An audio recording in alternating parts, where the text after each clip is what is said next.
Hello everyone, for this video we'll be visiting Enchanted Cave in Bolinao, Pangasinan.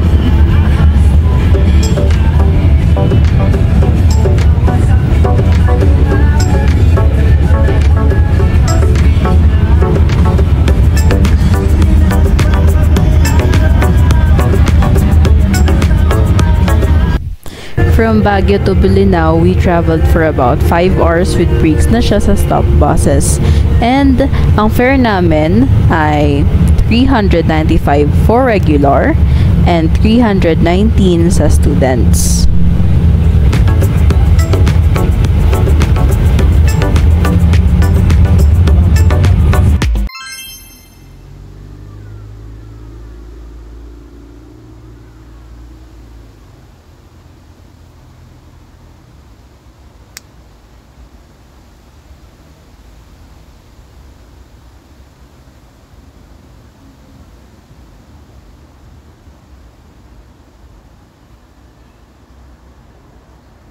Upon arriving sa terminal or sa paradahan ng bus, we rode a tricycle for about 15 minutes papunta sa resort na tutuluyan namin.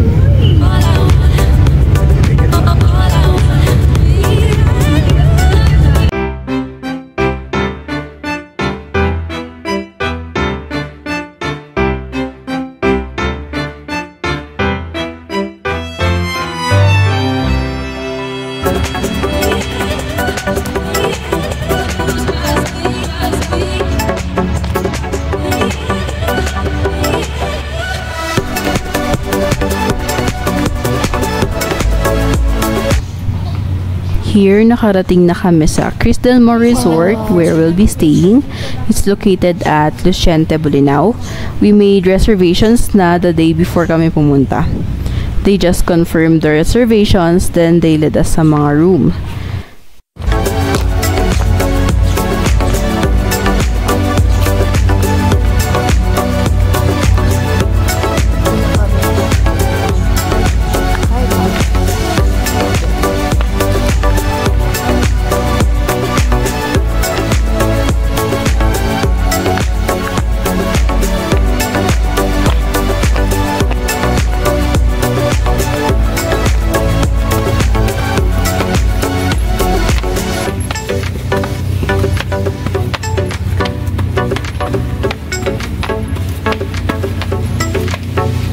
Baka may tao.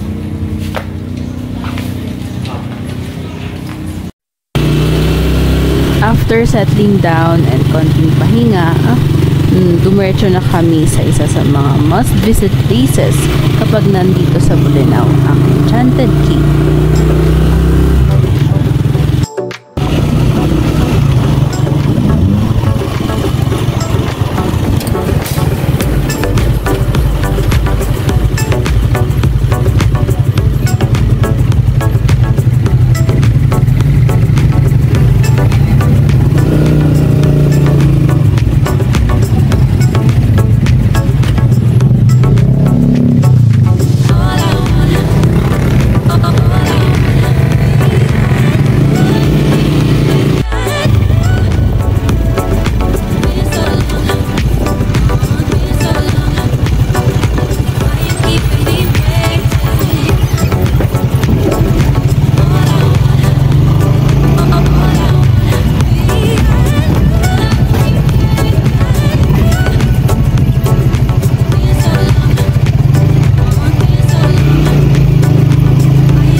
After 30 minutes ride ay nakarating na kami sa Enchanted Cave.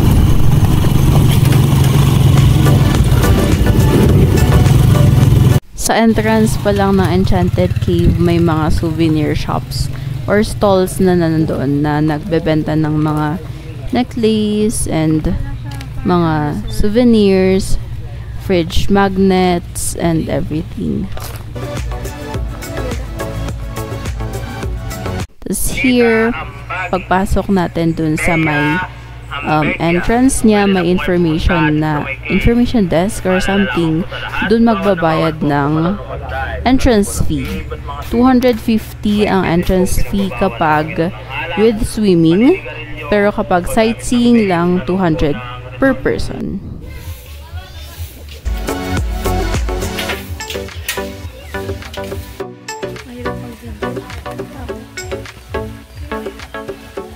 After namin na mag-register doon, magbayad ng mga entrance fee, hinanap na namin yung cave na papasukan namin. Doon, pwede lang magstay ng 30 minutes per batch, tapos kailangan umalis na agad.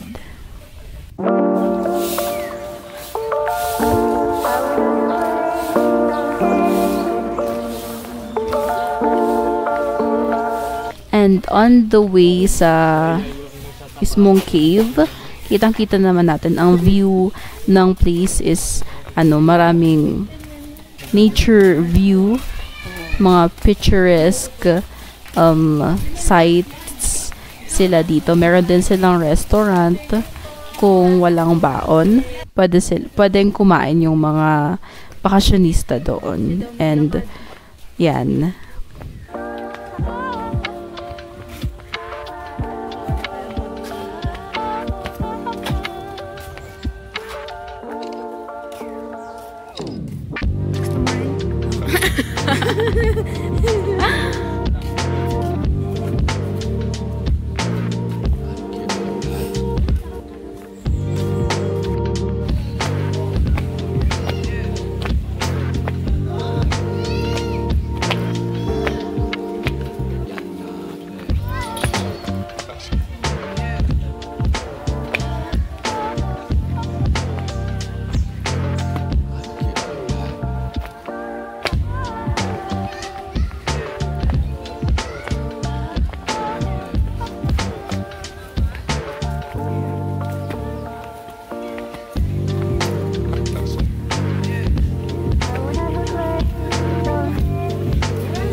Before makapasok sa may mismong cave, meron silang stop kung saan nila pinapasuot yung mga visitors nila ng safety helmet and life vest for the safety of the visitors. Kasi nakikita niya naman mababa yung rocks. Pwedeng ma-hit yung head kapag matangkad.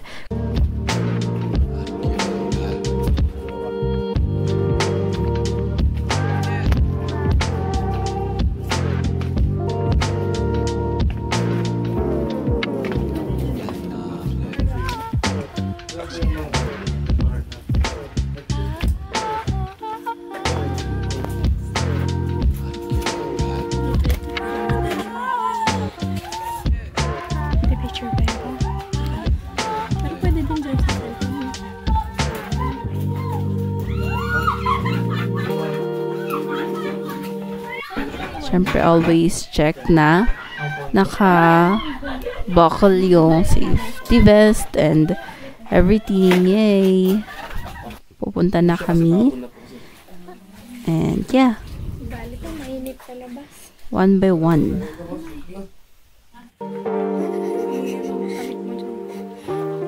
Sa gitna po yung 8 feet po, 8 to 9 feet sa gitna.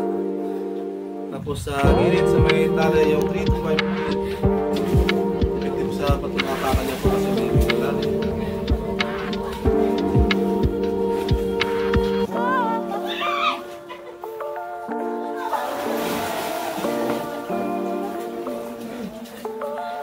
Yung tubig dun sa mismong cave is cold. And may mga parts na malalim kasi hindi abot ng bato. Yung gitnang part, yun ang malalim kasi yun yung wala yung mga bato.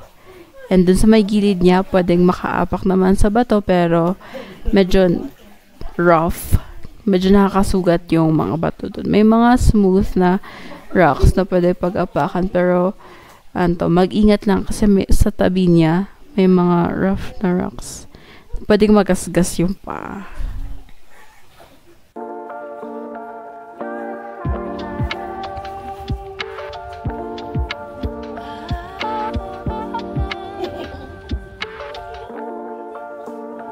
Umiikot ka naman.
Hey, dato na. Joke lang.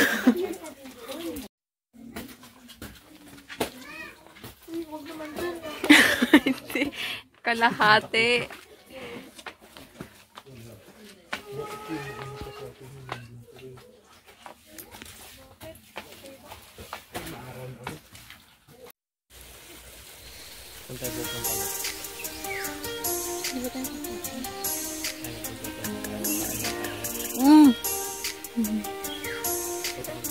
Mamaya na.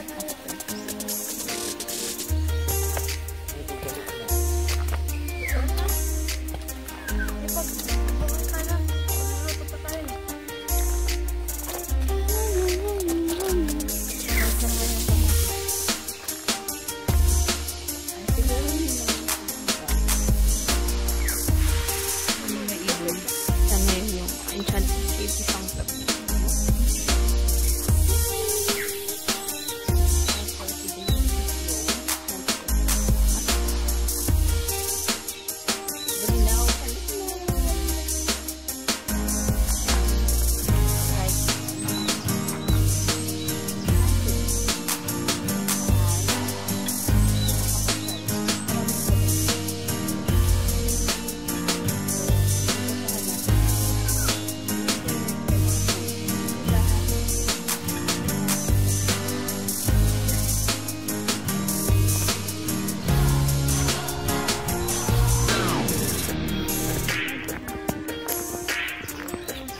Hey.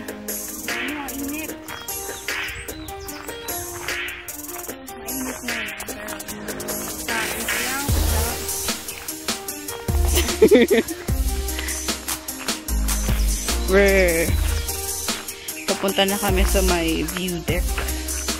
Ganda, galing sa my cave. As we're walking there. And every now and then may mga Bible verses na dadaan. And then, shade.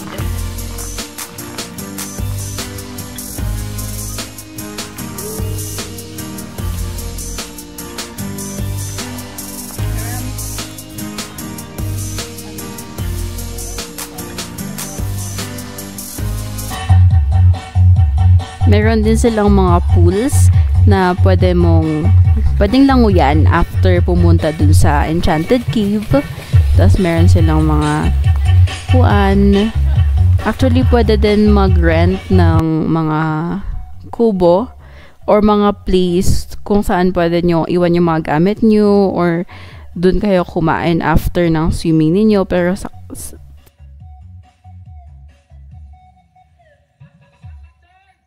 Pero kami, namasyal lang kami doon and then nag-sightseeing. Aalis din kami agad, papabalik doon sa resort kaya hindi na kami nag-rent ng shed namin. Ayun yung mag-ano, duyan. Ayan ko ba?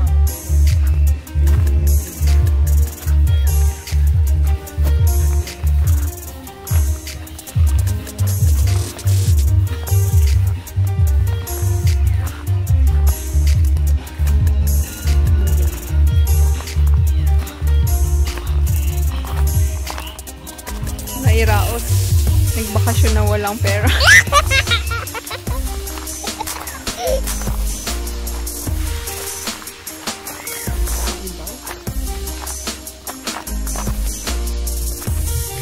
Nakita ko na ang palagi ko. Palaging yak.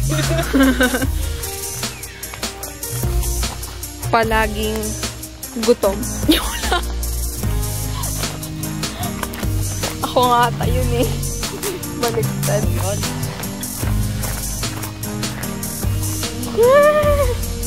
Here naman sa tree house.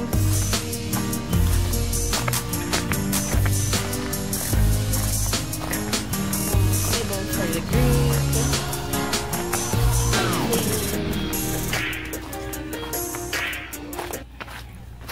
Dito naman banda is yung tree house nila. Kung saan makikita mo yung view from the top. And marami ka ding makikitang mga ibon na lumilipad-lipad. Mga different kinds of birds, different colors. And dito sa may entrance banda, meron din silang parang miniature na model ng buong place, although hindi siya super detailed. Kita mo pa rin yung mga landmarks dun sa miniature model na ginawa nila.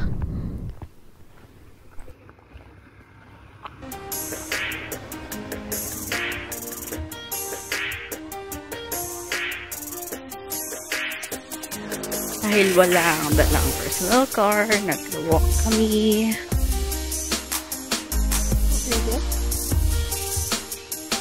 Saan tayo pupunta? Yes, kuha na kami ng dinner.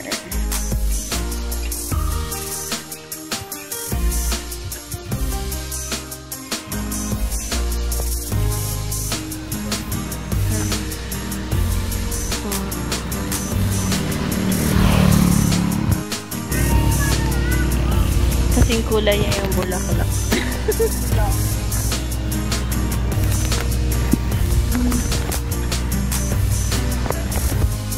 May.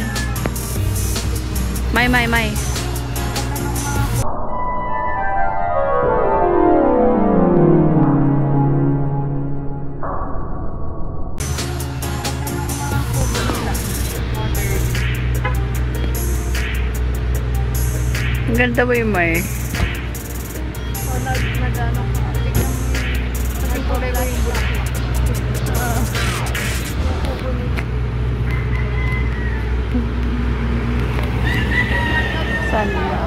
And then after naming mag-sightseeing, mamasyal, and mag-swim, umalis na din kami dun. Pabalik dun sa resort namin. Although, mas madali kayong makakapunta dun sa Enchanted Cave kung may sarili kayong ride, may sarili kayong car na gagamitin pabalik. Kasi medyo mahirap ang pabalik kung commute lang kayo katulad namin. Naglakad kami papunta dun sa main road, then naghintay kami ng tricycle pabalik.